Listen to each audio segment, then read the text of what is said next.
Hey guys, it's me again, Orcslarodus, where, well, I'll be doing the Nameless King What If this time. So, let's get on. When Deku, well, not Deku, but Bell is born in this isn't his actual name. His name will be Faram. I'll clarify that up. That's what everyone else is calling him at the very moment. Is Faram. And he will be born to Gwen, and, well, you never meet their mother, so she'll remain nameless, like him. Well, with that being born, he's born. His father looks at him, and sees that, and can tell just by looking at him that he will grow up strong. It's what some of the other, I guess, nurses or something would say that, or like some form of thing would tell that he is will become very powerful. The years going by, his siblings are born, and he's around, I guess, 10. I don't know how. I think gods reach, they grow up normally, then they reach their age. They would stay in their prime, I believe.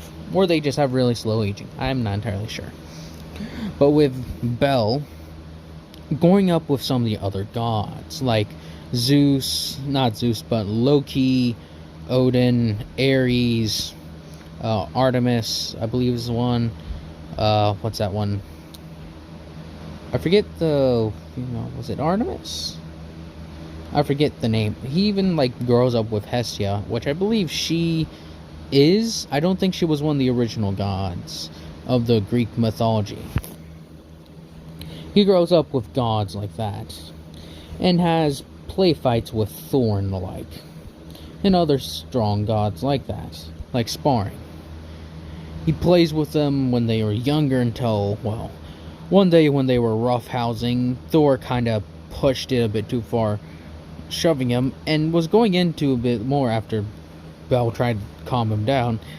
He ends up accidentally throwing a lightning bolt, striking Thor.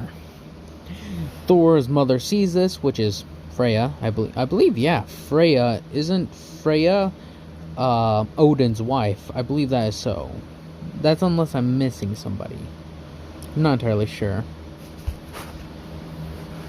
Very confusing with it. It says Frigg is Odin's wife, but Freya is Frigg is like a duplicate of Freya?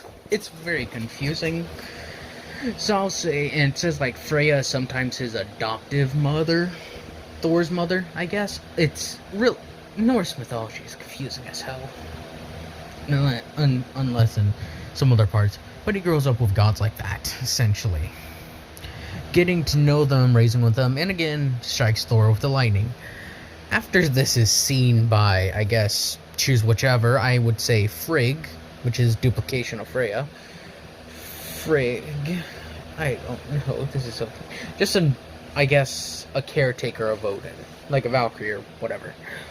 With Odin hearing of this, being somewhat outraged. Oh, not outraged, but more or less wanting Bell, not Deku, to receive some form of a punishment. Gwen goes to speak with Odin, explaining that the child does not know about his abilities. And certainly he didn't know either. Why would he be putting him through training unless if he knew about the powers? Odin thinking about this and coming to understand, he's like, teach your child to control his powers, Gwen. I do not want to hear another one of these situations happening. It's like, I understand, Odin, my friend. This is something we both agree on. With Gwen then taking him and teaching him how to control this lightning, such, and puts him through a brutal, the lightning and such isn't that easy to control. It takes a lot of precision, and as it would be, faith. It's like, my son, you must learn to control these powers, otherwise you may accidentally strike someone down. And he puts him through what could only be described as a hellish regimen to control it, to the point that Bell just hates his powers, because he's caused so much pain and everything. But when he wasn't being trained by his father, he would look at soldiers and such training with their nice weapons, seeing some of the weapons that they used. He saw Thor's hammer with how he trained it. He saw not Zeus's lightning, but other weapons of the gods. I forget some of their names. Like, I believe Ares has a sword, or yeah, Ares weapons, the weapons of all other gods, and he likes them. He thinks they're cool, and how it takes so much strength and precision to even wield some of them properly. Coming to have more of a respect for weapons than, well, magic and such, because he sees magic can just be cheap if you use it the right way, by like, you can just stay in the back of a battlefield instead of getting into the thick of things. With him coming to actually practice with, like, I guess, wood and sticks and such that he finds around the house. Sometimes skipping out on his lessons to control his power to focus on this. In fact, with his training, actually becomes very proficient, especially with a two-handed weapon. Sometimes he'd even just add heavy things on the end to, like, make it a more difficult time. And one day, Gwen catches him seeing this, and his mother actually speaks to Gwen about this. Why do we not just train him in other things besides controlling his magic? Or whatever. It's like, when will he ever need a weapon?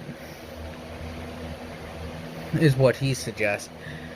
Gwen just, like, speaking with Hephaestus eventually. And Deku does know Hephaestus because he has taken a look at her workshop. And he did it when he was young as well, seeing Hephaestus without her mask on. Unlike many, she's like, oh, as she goes to cover it up, she's like, why are you covering it up? She's like, well, he's like, oh, what's the matter? As he walks over and just, like, takes pain and looks at it, nothing's wrong. As he just smiles and she feels it, like, this kid is innocent, Jesus Christ. And then she goes back to forging. He asks, what are you doing? Forging. For who? My father. It's like, oh, could I help? She's like, sure, why not? As she's like, hey, you see this? Take this and dump it into the bucket. And she's like, for how long? Not long, just dump it in there real quick and let me see it after you're done. As he goes and does it. He having abnormal strength for, like, a young man. Them showing her, and she's like, that is well done. She starts banging away at it. As she finally finishes forging it, she enchants it and such, making a proper god of a weapon. She's like, here, you keep it. And come and visit me tomorrow if you want. She's like, oh, really? She's like, yeah. She's like, oh, thanks, Hephaestus. Hope this is recording. Good. As he runs away with it and actually hides it in his room and such, taking it out every now and then to look at it. And he does visit Freya often again. And actually, eventually, when his training and such laxes with the lightning and such, and more focusing on his, well, physical combat, like his mother had asked Gwen to do, with not getting him anything important, just like a spear or something along those lines. But Belle feels it's like light, too light. Because actually, one time when he was swinging it went like, and he had a pretty tight grip on it. Like, if he doesn't have a tight enough grip, it flies out of his hand when he goes to swing it or something. But if he has it too tight, he ends up breaking it. And this is some pretty durable stuff, meant to be wielded by a god with strength in mind. And actually fights with Thor, or spars with him a little bit, wearing the proper protection. He's around 16 at this point, and has gotten to know a lot of the gods a lot better. And it's said to, like, now that he looks back on it, he understands why his father put him through such hellish training to control his power, is that he too realizes that it is also very dangerous, and that Thor got decently hurt from getting struck by a lightning bolt from him. As he then one day approaches Hephaestus, about making him a weapon. And she's like, does your father want it? It's like, I've been practicing with weapons, but as he like shows her like the spear she was using, she's like, I made that, and it was out of something very durable. You're telling me you broke this? As she's like, oh. And she starts like, she's like, come back tomorrow and maybe I'll think of something. It's like, thanks. She's like, do I have any metal that could withstand this? I guess I could just use more of the metal, but take some time to look for it and get it. For eventually going like, hey, listen, I don't have enough metal to make a weapon that you would probably be able to use. And it's gonna take a lot. She's like, well, where do we get some? She's like, it comes from the human world, but gods like Kronos, I believe, is the one. If you don't know, Kronos is the, before he was the Titan, like before he was the whole Titan eating his own children, from what I remember, he was also the god of time. So if I remember correctly, it's Kronos and, well, the Kronos we know as the one Zeus kills or fights, and the Kronos, the god of time, are one and the same. If I looked it up, and it was like, Kronos was the god of time after he killed his father, or it's really messed up, he pretty much castrated his father with a harp, or something along those lines, after Gaia had pretty much told him, after like Kronos' father had eaten the children, or killed his children, or something along those lines, castrated him with a harp, and then took over as head Titan or god. Then eventually resorted doing the same thing, then Zeus killed him. That's pretty much how that went. With Deku saying so, it's how did you get it though if it was on Earth, is what he's asking. She's like, listen, Belle, it's not very good for me to go down there, and that it's that humans or emissaries sent down by the gods are sent down to go retrieve such things. But I simply don't know have enough. As he's like, alright. As in late one night, he sets out with, well, a sword, and he tries to shrink himself to at least some form of human size, but that isn't physically possible. And for some of you, how tall is he? I have no clue. I tried to look up how tall he is, but I really couldn't find it. So I'll say he's at least 2 times the size of the average man, like shoulder on, like put someone on shoulder and then put another person on their shoulder. He's pretty much the size of 2 men at this point. And he's like pretty much gonna be done growing, or at least maybe grow a little bit more. And I'll say he's 18 by this point. And he has gotten into a little scuffle with his father here and there. Not a fight, but more or less like a little scuffle. And his father hasn't really ever tried to hurt him, with the same thing being on Belle's part, because he cares for his father deeply. And from looking at stories and such, he does have a deep honor code. They do look down on the humans, seeing that as he looks on some of them, he sees the deep honor some of them have, like, as I will say, the Ferosa Knights. He's like, that's where I need to go to find that special metal. As he looks over, he understands and descends very sneakily somehow. He just like is able to get down there. The gods don't even notice. Surprisingly, Hephaestus, like Gwen, Belle's mother coming, hey, Hephaestus, have you seen my son? I haven't seen him in like a day. She's like, she tenses up, no, I haven't.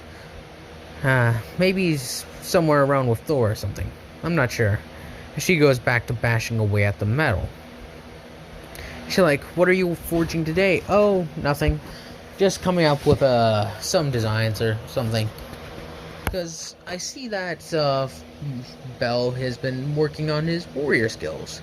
I think if the time comes, it'd probably be nice to have something for him. She's like, yeah, you're probably right, and thanks for always being nice to Belle.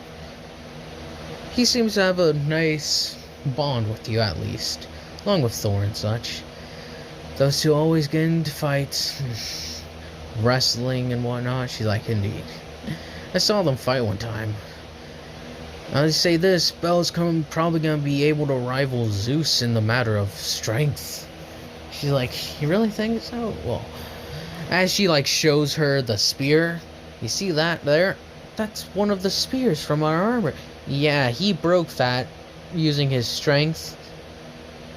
She's like, what? That was made out of one of the strongest metals I've had. And even Zeus has a difficult time breaking that, so yeah. She's like, well, he has always been strong for a person, for even a god standards. He's been strong, ridiculously so. So, as Bel descends to the planet, hiding his godlike abilities, but his size is still known, several people thinking he's some form of a giant, as he walks through Ferocia and actually makes it to the mountains. And is not where Auraria would take place. He's on a different land, descending into the mountains and such to find where this ore has been known to be located at. As he looks around looking for it, taking a torch and going through the caves, and actually finds a decent amount, thinking that he should have enough. And it's like one of those bags that have a lot of room in it, that he takes it. And he actually even speaks with local, like children staring up at him as he walks through with a cloak over his head, not doing doodly squat considering he stands out like a sore thumb. And children point at him and their mothers like look at him as he walks by. Several of them try to start fights with him, but he just simply eases them and speaks to them and calms them down. Some of them feeling very intimidating and some of them feeling submissive because they can feel this raw power pretty much bouncing off him, and some of them think they did try, they wouldn't be able to do anything as he passes through the town. And this is like a combination of tribesmen from Ferocia and such. So as they look upon him, and several of them are warriors, and some of them wish to test their might. Several of them asking to fight him. In their culture, it'd be natural to take a challenge. Bel thinking about it, he's like, very well, as he gives a bow, not taking off his cloak or anything, but he prepares himself in a combat stance. They're like, do you not wish for a weapon? No, I do not. Please, let us fight, warrior of Ferocia. As they come rushing in, using a massive battle axe, as Bel pretty much catches it with his bare hand, and even sort of cracks it off as he looks down and it tries to swing again. Him taking it and pretty much not trying to use a lot of strength, but sort of smacks him away, doing a very significant job, or a very well done job of not killing him but knocking him out. Several other warriors now wishing to test their might. After he fights them all, he heads into the mountains like I said, gathering enough material, and before he leaves he hears screams like, ah, help us, and such. Him rushing down the mountain with his speed and agility. He heard this with his super hearing, and sees this massive dragon starting to attack and burn the village. Him knowing that if he does something, the gods will find out. But if he doesn't do something, it'll be a stain on his honor, not to help him.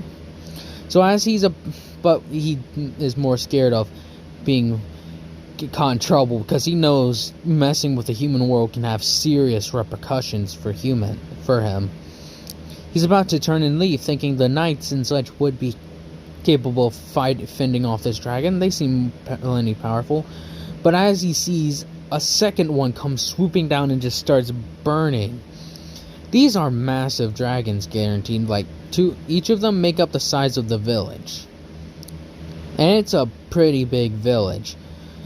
So as he forces himself to head down there, knowing that this is the right choice, as he comes rushing in, several children and such run past him, and he helps several of them out of burning buildings. As when a dragon's about to burn a little girl or something along those lines, as a mother's covering her child, he summons up lightning and tosses it. and it stabs into the dragon, breaking off its stubborn scales. The Lion Knights of Ferosa see this, looking at him as he's charging up lightning through his hands, throwing it again and again, and hitting this thing in severe places, like a bit in the head and a bit on the underbelly. As this is heard through the heavens, as they all gather up, and Hermes himself conjures up an image. As the village is burning, they're like, dragons, causing so much trouble for these people.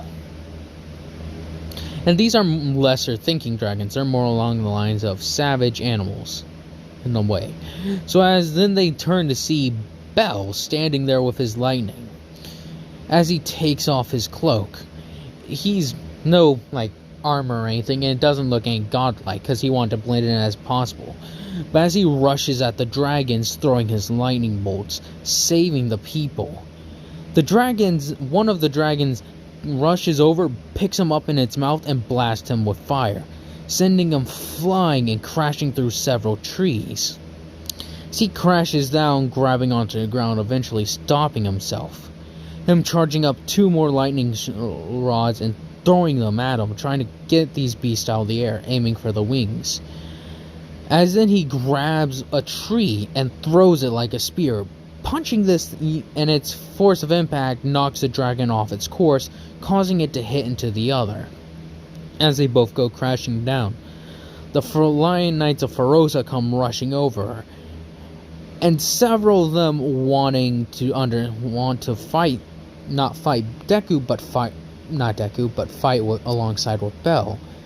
As Bel says he has no weapons but these lightning rods. As one of them points over to the thing, it's a statue of a weird cross-spear design.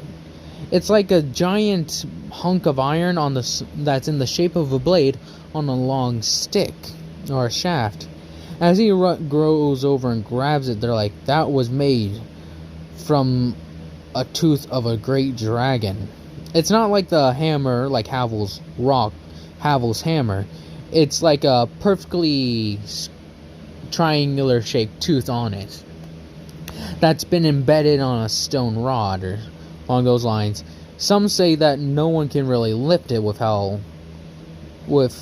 its pure staff design.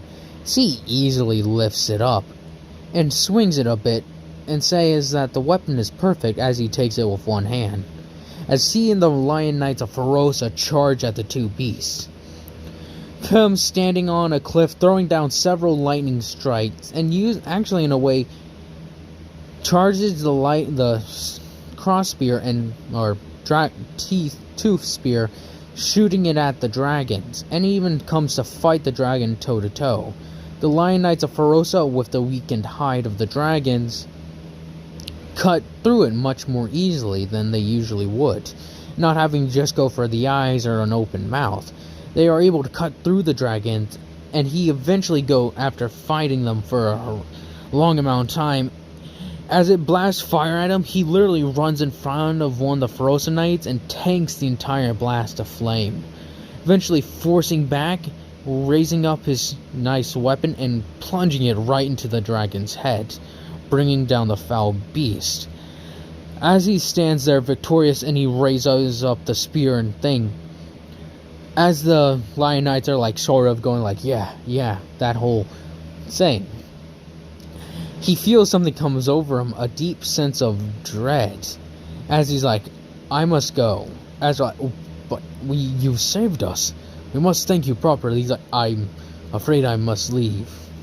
As he looks up to the sky, several of them looking up as well. Something wrong, Bel. He's like, no. Goodbye. As he runs into the village and grabs the sack, which is a pretty big sack. Several of them were looking inside of it. As he grabs it and leaves the village, eventually finding the way he got down through some magical means. And as he returns, his father and several other gods are waiting for him, and they all escort him to the thing. As he's brought up there, the High Council of Gods like high gods, like his father, Odin, Ra, and a few other head gods from several other pantheons, are looking down on him. They're asking Odin more like, so, why'd you do it? Why'd you go down there? He's like, for this. As he, what's in this bag, boy? As he, like, reveals what it is, and several of them are like, isn't that's, godite, or some form of thing. Ultra metal, ultra steel, or something along those lines, saying that is a strong metal. How did he gather so much of it? He's like, I went down to the mountains, into the caves, and ripped it out from the mountain. This is impressive. Why do you have this? Hephaestus, and I'm not saying Hephaestus told me to go down there, but she said she didn't have enough for a weapon for me.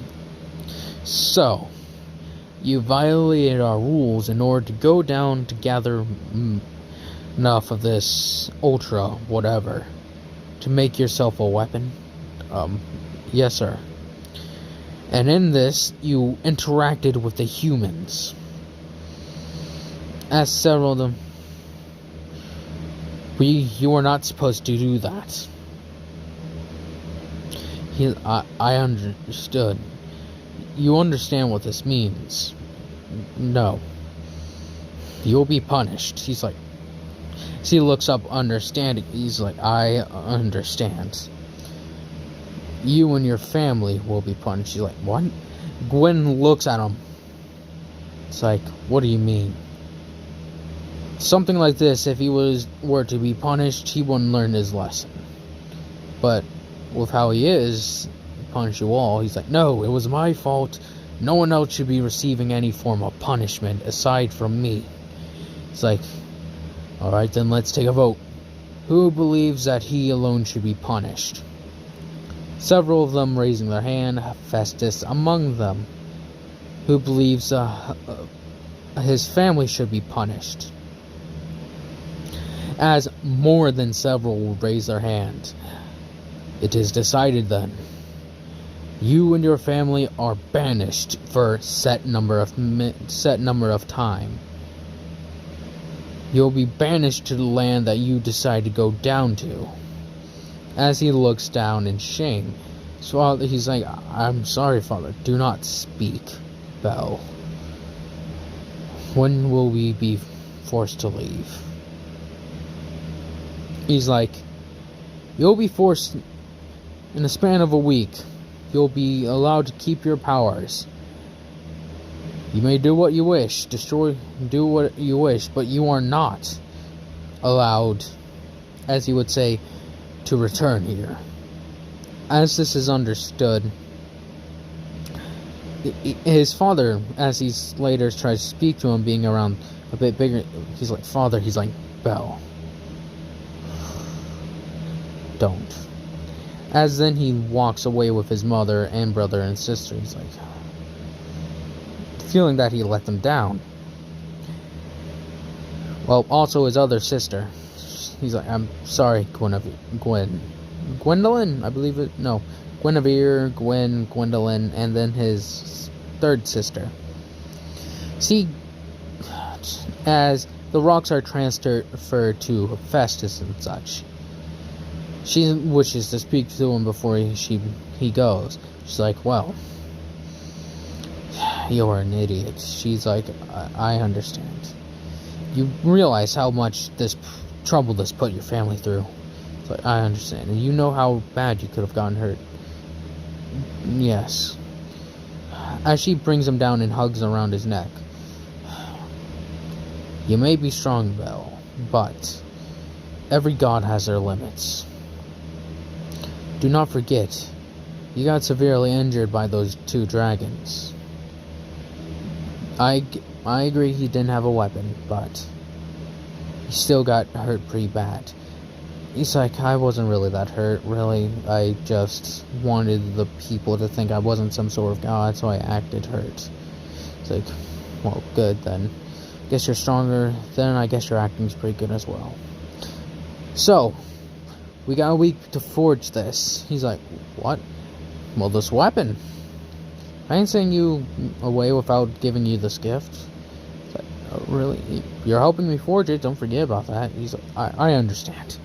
As he's somewhat excited, and having the rocks super heated, and a mix of his, I guess, godlike blood will be mixed with it. As it's like poured into the molten metal, sort of having an effect strengthening him and his weapon. As then they set out over a week forging it. Thor wanting to have a few more sparring things, but Bel ignore him. Focus on this. As Hephaestus and him work day and night forging it. Just ding, ding, ding, ding, ding. As when the day finally comes for them to finally depart, they hold it as he holds it up after it's been cooled significantly. It's a nice gold with deep with nice little engravings. So he holds it up and gives it several swings. It's heavy and it doesn't break as he clutches it tight. It's like, don't push it too much, you may actually still break it. He's like, no.